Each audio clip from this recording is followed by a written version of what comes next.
Assalamu alaikum 3 class. I hope you will be fine. I am your science teacher. Now open your science book page number 64. हम लोग unit number 7 पढ़ रहे हैं force. Force क्या होती है? कुव्वत। मतलब कोई भी काम है तो हम फोर्स के बगैर नहीं कर सकते जब तक उसके ऊपर फोर्स अप्लाई नहीं होगी। चलिए आगे देखते हैं कि आगे रीडिंग में क्या है। What is force? फोर्स क्या है? Forces are pushes and pulls. Force खींचना और धकेलना है, यानी कि अगर किसी चीज़ को हम खींचते हैं या धकेलते हैं तो वो फोर्स ही है, उसके ऊपर हम फोर्स ही अप्लाई कर रहे होते हैं।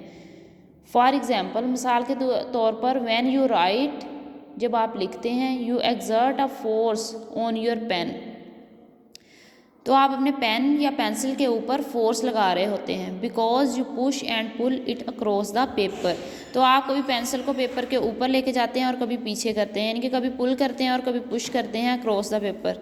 इस तरह से आप राइट कर सकते हैं। जब तक आप फोर्स नहीं लगाएंगे पेन के ऊपर तो आप राइट नहीं कर सकेंगे। Forces change the way things move, और फोर्स जो होती है वो चीज़ों के मूव करने के तरीके को चेंज कर देती है। यानी कि अगर एक फोर्स सीधी डायरेक्शन में मूव कर रही है तो साइड पे उसके साइड से उसके ऊपर आके कोई फोर्स लगती है तो वो अपनी वे जो होगा उसका मूव करने का वो चेंज कर लेगी। व्हेन एवर, और जब द स्पीड और द डायरेक्शन ऑफ मोशन और the shape of an object is changing, जब कोई भी चीज़ है उसकी स्पीड, रफ्तार या सिमत और जहाँ उसकी शक्ल चेंज होती है तो हम कह सकते हैं we say force are acting to cause this change, कि इस चेंज की, इस तब्दीली की वजह जो है वो फोर्स है। फोर्स की वजह से कोई चीज़ अपनी स्पीड चेंज करती है, सिमत चेंज करती है और शेप चेंज करती है। विदाउट फोर्स ये चीज़ चेंज नहीं कर सकेगी। आगे है what can a force do? एक फोर्स क्या करती है? Force can cause object to change shape, force की वजह से ही चीज़ों की जो शक्ल होती है, शेप होती है, वो चेंज होती है। नीचे उन्होंने डायग्राम में दिखाया हुआ है। ये एक साइड पे टीन है, जब उसके ऊपर हम हाथ से फोर्स लगाएंगे तो उसकी शेप चेंज हो जाएगी। अगर हम उस पर कोई फोर्स ना लगाते तो उसकी शेप चेंज नहीं होनी थी। और इधर साइड पे उन्होंने फ्लोर दिखाया हुआ है, जब हम आटे को गूंथते हैं तो उसकी शेप चेंज होती है। जिस तरह से हम करते हैं वो उस शेप में आ जाता है। अपने हाथों से हम उसके ऊपर फोर्स लगाते हैं तो उसकी शेप चेंज होती है। Force change the way things move, और फोर्स की वजह से चीज़ों की जो मूव, हरकत करने की होती है, सिमत होती है, वो तब्दील हो जाती है। Force can cause objects to speed up, और फोर्स की वजह से ही चीज़ों की जो रफ्तार होती है वो तेज़ होती है। जब हम किसी चीज़ को, फॉर एग्जांपल फुटबॉल है, उसको हम ज़ोर से हिट करेंगे तो वो बहुत तेज़ी से मूव करेगा, उसकी स्पीड बहुत तेज़ होगी क्योंकि हमने उसके ऊपर फोर्स ज़ोर से लगाई है। लेकिन हम अगर आहिस्ता से उसको हिट करते तो वो इतनी तेज़ मूव नहीं कर सकता था। नेक्स्ट है force can cause object to move in a new direction, और फोर्स की वजह से ही मूव करती हुई चीज़ एक नई सिमत में मूव करना शुरू कर देती है। जब वो सीधी मूव कर रही होती है तो हम साइड से उसके ऊपर आकर फोर्स लगा देते हैं तो वो अपनी डायरेक्शन चेंज कर लेती है, वो न्यू डायरेक्शन में मूव करना शुरू हो जाती है।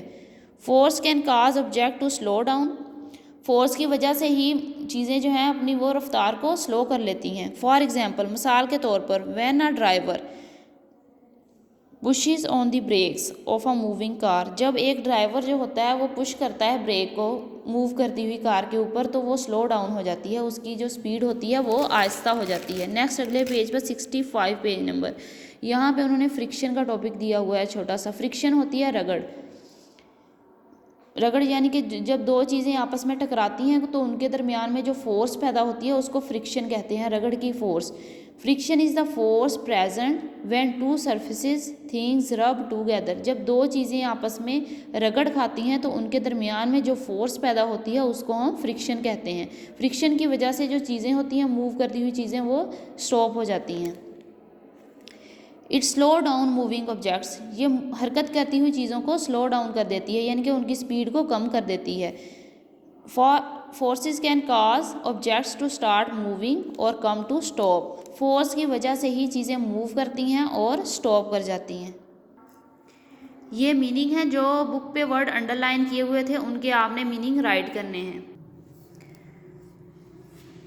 राइट लिखना, एक्सर्ट लगाना, बिकॉज क्योंकि, चेंज तब्दील करना, व्हेन जब तक, स्पीड रफ्तार, डायरेक्शन सिमत, मोशन हरकत, शेप शक्ल, काज वजह, स्पीड अप रफ्तार तेज़ करना, स्लो डाउन आहिस्ता करना, इनविजिबल नज़र ना आने वाली, ग्रेविटी कश्य शकल, एवरीथिंग हर चीज़, टूवर्ड की तरफ, डाउनवर्ड नीचे की तरफ, प्रेजेंट मौजूद, सरफेस सतह, रब रगड़।